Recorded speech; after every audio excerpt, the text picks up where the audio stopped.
Tá, vai desligar. Essencialmente, para mim, a questão principal é como é que você pode provar que o deputado Zé Neto espalhou que você estava envolvido no crime ou na tentativa de forjar um homicídio contra o diretor da Casa Isilda Arnes. Bom, no mês de novembro, na verdade, nós tomamos conhecimento desse boato ainda em agosto. No finalzinho de agosto, que estava tendo essa conversa, como falei aqui, na minha opinião, algo muito significante, não dei muita importância.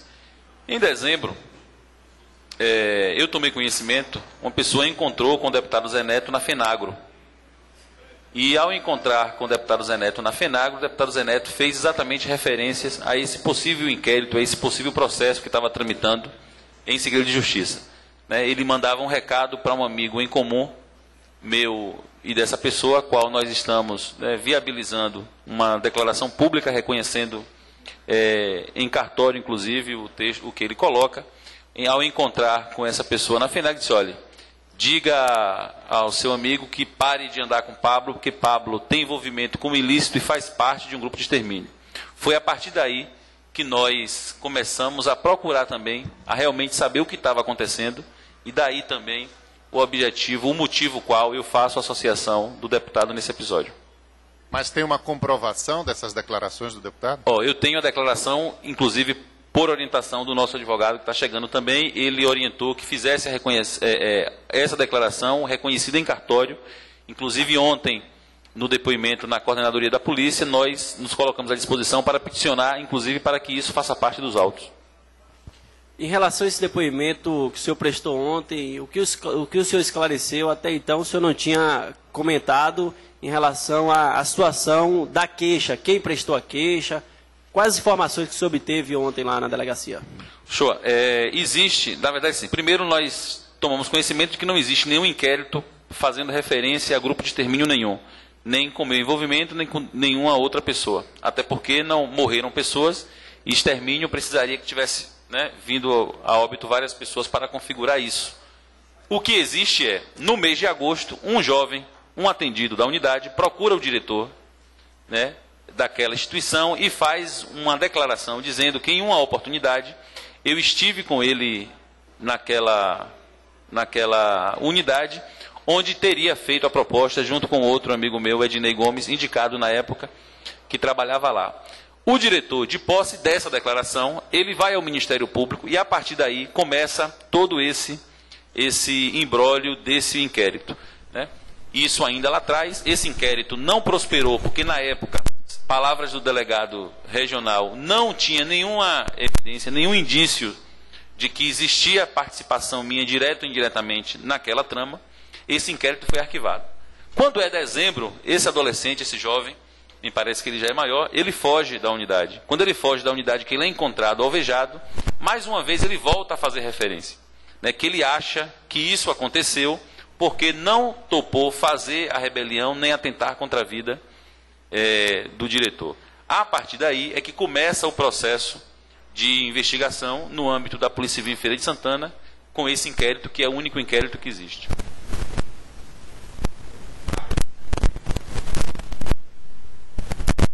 A respeito de tudo isso que está acontecendo aí, o senhor fez duras acusações e todas elas retribuídas ao líder do governo. A gente sabe que o líder do governo é Zé Neto.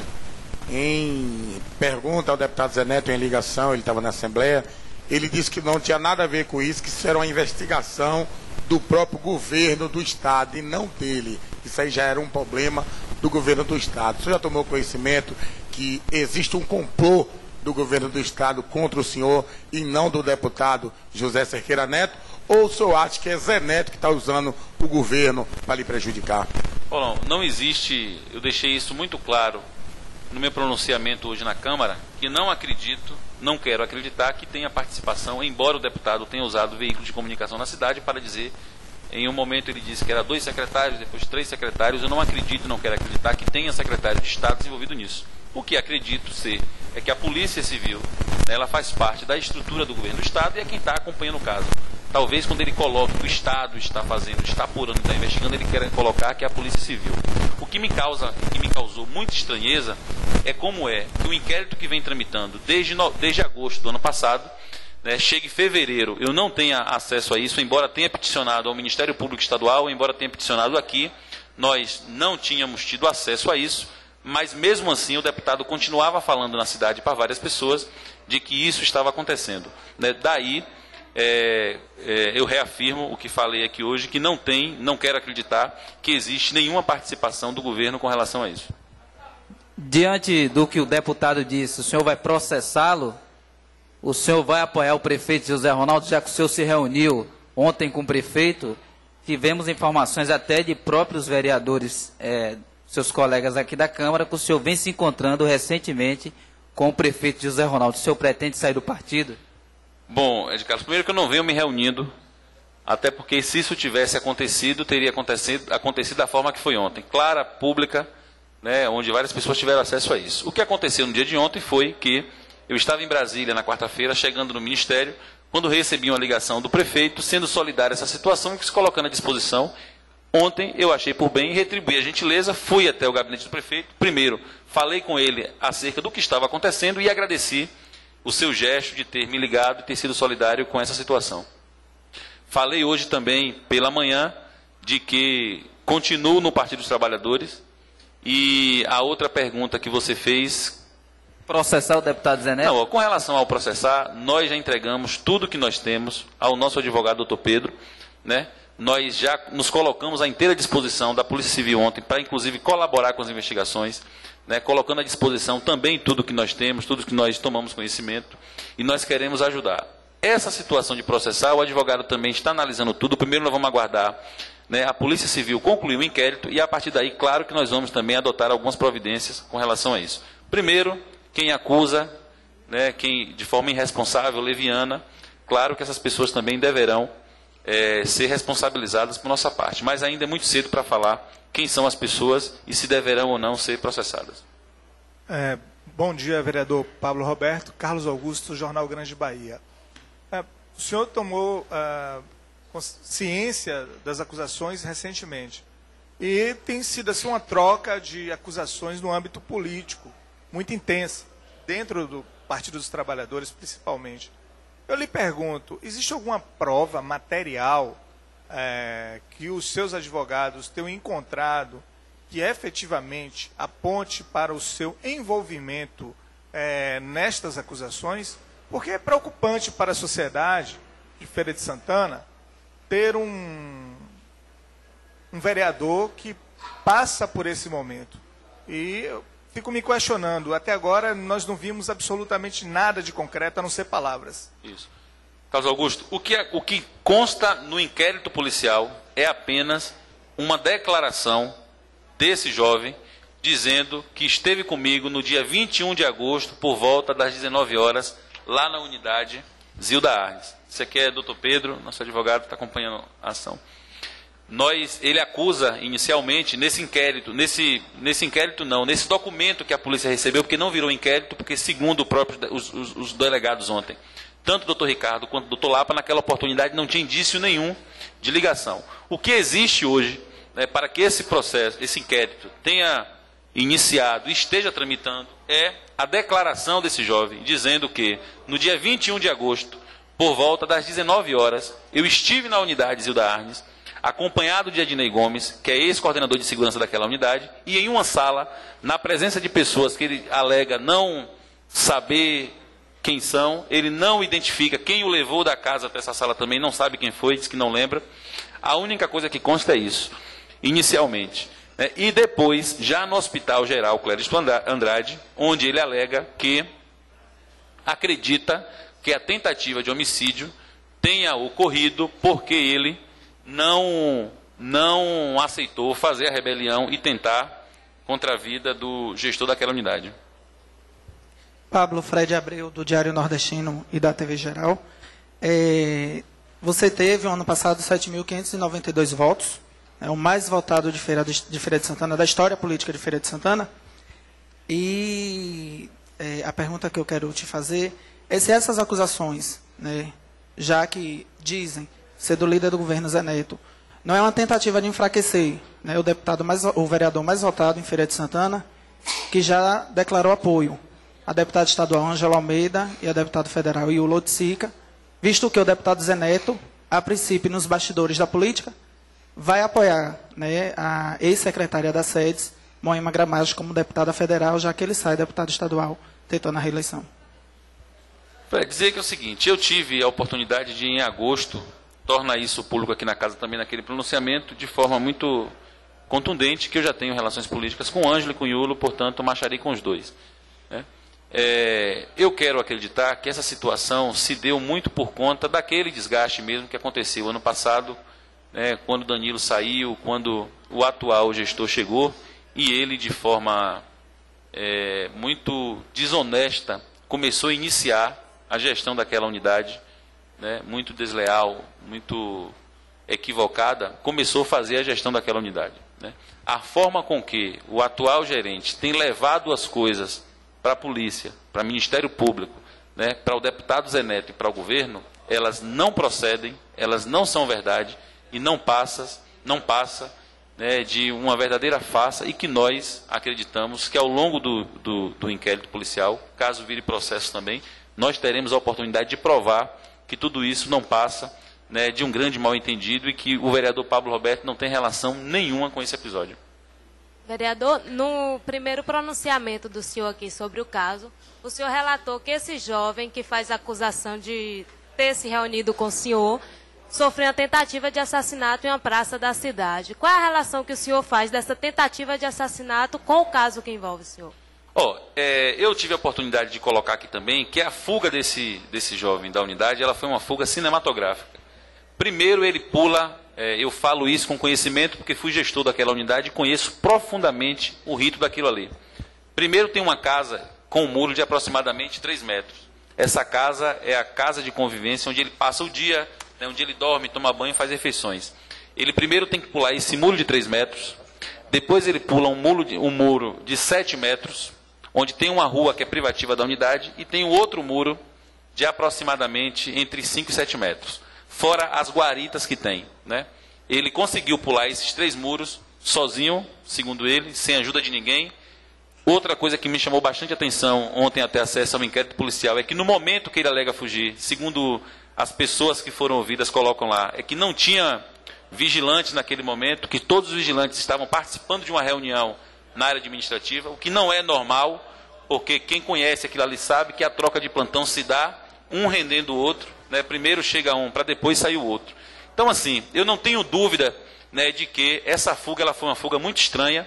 Agora também não posso aqui afirmar aos senhores e às senhoras, né, quem tem participação com isso, quem mandou fazer isso. O que eu tenho bastante conhecimento de causa é como funciona aquilo ali, e posso afirmar aos senhores que essa fuga é muito estranha. Inclusive ontem nós solicitamos, né, que o curso da investigação possa dar um olhar mais especial a isso também, que é importante para saber como ele fugiu. Ele alega que deram dinheiro, que botaram dinheiro na camisa, botaram dinheiro na cama, que várias camisas apareceram. Então, acho que a polícia precisa investigar mais isso. Né? Não sei apontar o que aconteceu após ele pular o muro, mas posso falar que antes disso aí, certamente alguma coisa estranha aconteceu para que possibilitasse ele pular esses muros e sair da unidade. Caroline Dias, do site Baiana Política. Diante de tudo isso que o senhor falou sobre esse jovem e sobre o que ele disse quando recebeu os tiros, o senhor acha que ele foi aliciado por alguém? Carolina, sem sombra de dúvidas. Eu conheço muito aquilo ali. Eu trabalhei quase 7 anos sendo gestor da unidade, tendo relação diária com os adolescentes que são atendidos lá. Né? O que nos chega, porque assim, no momento em que nós tomamos conhecimento de que tudo isso vinha acontecendo e nós não tínhamos acesso de forma oficial do que de fato acontecia, claro que nós procuramos também buscar informações, orientações de algumas pessoas. E procurei também consultar algumas pessoas, né, que inclusive trabalham na unidade acerca desse episódio. O que nos chega é que esse adolescente ele vinha exercendo um papel de líder muito forte na unidade. Né? Como eles chamam, uma postura de chefe, querendo chefiar, numa linguagem bem que eles usam, chefiar a cadeia e etc. Né? E teriam prometido a esse jovem a sua liberdade até o dia 25 de dezembro. Né? As pessoas lá, ele falava isso, público, de que até o dia 25 de dezembro ele seria liberado. né? Chegou dia 25, ele não foi liberado e ele, por conta disso, causou alguns problemas também lá na unidade com relação a isso. Nós estamos apontando isso, inclusive, no inquérito, para que isso seja também fruto de investigação, porque é muito estranho você ter um adolescente que tem um comportamento como esse, pessoas que prometem que ele vai sair sem ter a condição e a capacidade disso, porque não depende da gestão da unidade liberar adolescente nenhum, isso depende de um processo, né, que é um tripé Ministério Público, Judiciário e Defensoria Pública, né, e certamente o que nos tem chegado é que essa falsa promessa tenha causado alguns problemas lá, e eu espero que isso seja investigado também, que faça parte do inquérito. Vereador, quais os elementos que o senhor tem em mãos para provar essa suposta inocência ou inocência neste caso, e o que o senhor vai fazer mesmo em Brasília para tentar reverter o quadro, provar que a sua inocência? Eu gostaria de saber, os companheiros, os elementos que têm em mãos para provar estas acusações. Jorge, dizer que é o seguinte, ó, o ônus da prova cabe a quem acusa, né? Claro que eles devem fazer forças para quem acusa, tem que provar, né, que o acusado tem envolvimento. Eu tenho a mais pura e absoluta tranquilidade de que não tem envolvimento nenhum, nunca me reuni com esse menino em lugar nenhum e de forma nenhuma. Com relação à ida a Brasília, nós, ao tomar conhecimento de que todo esse processo vinha acontecendo, sob orientação, em discussão com o nosso advogado, nós fizemos uma representação, uma petição ao Ministério Público Estadual, ao Procurador-Geral de Justiça, solicitando que ele fizesse uma intervenção para que nós pudéssemos ter acesso ao inquérito, para a partir daí se defender. Como é que você se defende de algo que você só ouve falar nas esquinas, nos lugares, né? Demorou um pouco, nós não tivemos retorno. O advogado também peticionou ao doutor Lapa na oportunidade, porque era o presidente do inquérito. Depois o doutor Lapa responde que o inquérito não estava mais com ele, tinha encaminhado para o doutor Ricardo. Peticionamos, eu fui pessoalmente ao complexo policial falar com o doutor Ricardo. O doutor Ricardo não estava na oportunidade, mas demorou. Nesse intervalo, nós já tínhamos agendado uma viagem a Brasília para levar também essa mesma situação, porque nós sabíamos que tinha, mas nós não tínhamos tido acesso ainda. Então, nós resolvemos na semana passada, já estava agendado, ir a Brasília, onde nós peticionamos na Frente Parlamentar de Direitos Humanos, porque na comissão ainda não tinha elegido, não tinha feito o processo de escolha ainda, não teriam sido eleitos ainda os representantes da comissão. Nós entregamos ao deputado Luiz Couto um relatório narrando toda a situação, inclusive com cópia, né, de carta anônima que nós recebemos, né, narrando esse episódio, colocando à disposição todos os elementos para colaborar com isso, solicitando intervenção, né, da Polícia Federal, da Comissão de Direitos Humanos, de quem quer que seja que pudesse colaborar para que essa investigação fosse conduzida, né, da forma mais transparente possível, com imparcialidade. Por conta disso, nós estivemos a Brasília, apresentamos, né, tudo que nós tínhamos lá. Ontem, mais uma vez, nós colocamos em nosso depoimento tudo aquilo que nós avaliamos que colabora com o processo de investigação e, no momento oportuno, seja ou no curso do inquérito ou caso ele seja encaminhado para a Justiça, nós nos colocamos à disposição para colaborar com toda e qualquer investigação.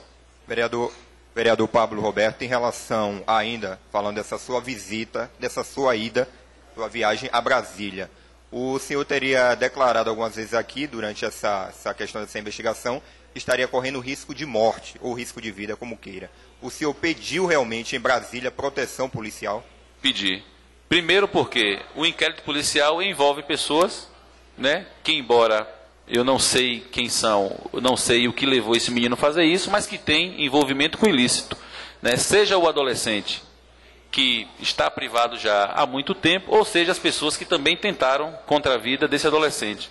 Por conta disso, né, nós pedimos proteção de vida não apenas para Pablo, mas nós pedimos no Ministério de Direitos Humanos, à ministra Maria do Rosário, que além de Pablo Roberto, o próprio adolescente, os familiares do adolescente e outro adolescente também que aparece no processo, tivessem, né, apoio da instituição que cuida de fazer proteção de vida de pessoas, né, que procuram ajuda no Ministério de Direitos Humanos. Bom, está claro que não há mais clima para o vereador Pablo e o deputado Zé Neto no mesmo ambiente. Ficando comprovado a participação do deputado nesse episódio, o senhor pretende entrar com um pedido de expulsão do deputado do Partido dos Trabalhadores? Bom, Oswaldo, nós eu tenho conversado muito, inclusive quero agradecer a presença aqui e convidar para cá, se tiver interesse, o presidente do partido, Aécio, o vereador Alberto Nélio também, que tem desde o início acompanhado todo esse processo. Ontem eu tive a oportunidade de conversar com o nosso presidente, com o Aécio, falar com ele do nosso desejo de formalizar todo esse episódio à executiva do partido, para que o partido possa fazer uma avaliação e nos dar um retorno. Diante de tudo isso, o que é que cabe, quais os encaminhamentos que devem ser feitos. Mas confesso que nesse momento nós estamos mais preocupados, embora hoje muito mais aliviado do que ontem, nós estamos nos dedicando a colaborar com o processo de investigação que está em curso, para que a verdade dos fatos seja colocada para toda a população feirense. Desculpa, mas faltou fazer uma pergunta importante. Em seu discurso, o senhor falou aqui na Casa Legislativa que o senhor tinha gravações contundentes. Quais são os teores dessas gravações? Aonde elas estão? O senhor levou ela para os direitos humanos em Brasília, acrescentou ela aí ontem aqui na primeira delegacia. Quais os teores dessas ligações, dessas gravações que comprometem o líder do governo? Quem são essas pessoas? Qual foi o teor da conversa? Foi extermínio? Como é que foi, vereador? Ou não existe? Paulão, como eu te coloquei aqui no início, não existe essa questão de extermínio. As gravações, ou a gravação que nós tivemos acesso, já foi apresentada ontem aos 2 delegados. Ele preside o inquérito e cabe, acredito que em determinado momento, caso ele tenha um interesse, vai partir deles a publicização disso. Com relação ao que nós temos, nós também já arrolamos no inquérito policial ontem e no momento oportuno nós faremos as apresentações. A polícia marcou alguma data para fazer uma cariação entre o senhor e esse jovem? E a propósito, como é o nome desse jovem? Jânio, deixa eu te falar, nós tivemos ontem, inclusive nós peticionamos isso, o doutor Lapa inclusive achou interessante nós solicitarmos isso, nós pedimos, essa cariação ela é extremamente necessária. O nome do jovem, existe um impedimento legal no Estatuto da Criança e do Adolescente, embora ele já tenha 18 anos, mas ele continua cumprindo a medida socioeducativa que pode chegar até os 21 anos, por conta de força de lei nós não podemos divulgar o nome dele.